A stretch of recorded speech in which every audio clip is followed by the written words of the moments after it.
So we still tell ourselves, we still believe that in the marketplace of ideas that good, true content is going to rise to the top. But the interesting thing about social platforms is that the algorithms are designed to amplify what's popular. So if you can game the algorithm and get something trending, we have these curatorial surfaces like search, like trending, and like the recommendation engine, which don't fulfill the same function as human editors, because for better or worse, human editors are biased, but algorithms are they're biased and gameable. And so we have this interesting environment we've created where the assumptions that have kind of underlied our beliefs in how good content and messaging rises to the top, this sort of notion of Brandeis and Mill that bad speech will overcome good speech is really largely defunct in the era of automated bots and the ability for anyone to go and spam a hashtag and spread a message regardless of veracity. We're at the point where if you make it trend, you make it true, because some journalist somewhere is going to cover the fact that it was trending. And there's an insidiousness to this.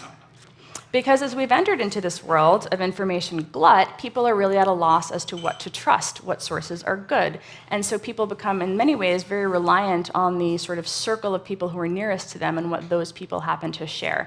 And this is why one of the challenges, is where human biases intersect with technological mechanisms.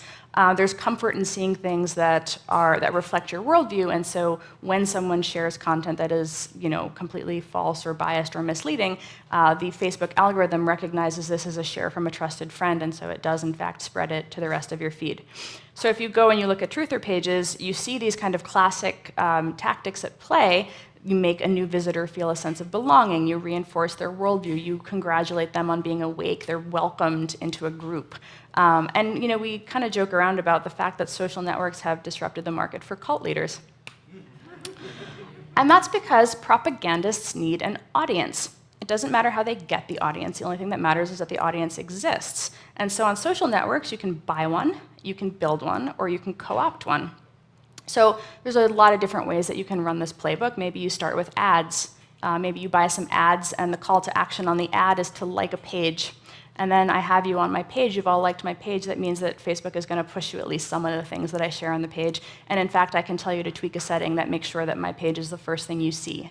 And then maybe you're really active on my page and you like other people who comment on my page. And then Facebook actually suggests that maybe you and your friends should create a shared group to talk about my page. And then at that point, I have you in a group also.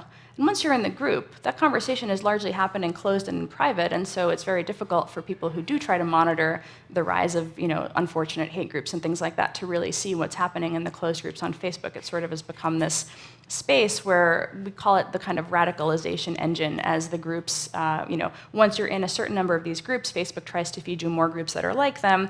Ultimately, again, the goal is to have an audience, and so you can move that audience from platform to platform. You can use blogs, tracking pixels. The entire system is set up such that I can find you and reach you where you are. And that's why when people say propaganda has always existed, they're absolutely right, but what has not also always existed is inexpensive, sophisticated precision targeting. Environments where I know who is likely to be receptive to my message, so I can build my audience remarkably inexpensively and remarkably efficiently, precisely because the Facebook ads interface will serve my message to the person who needs to see it for relatively small sums of money.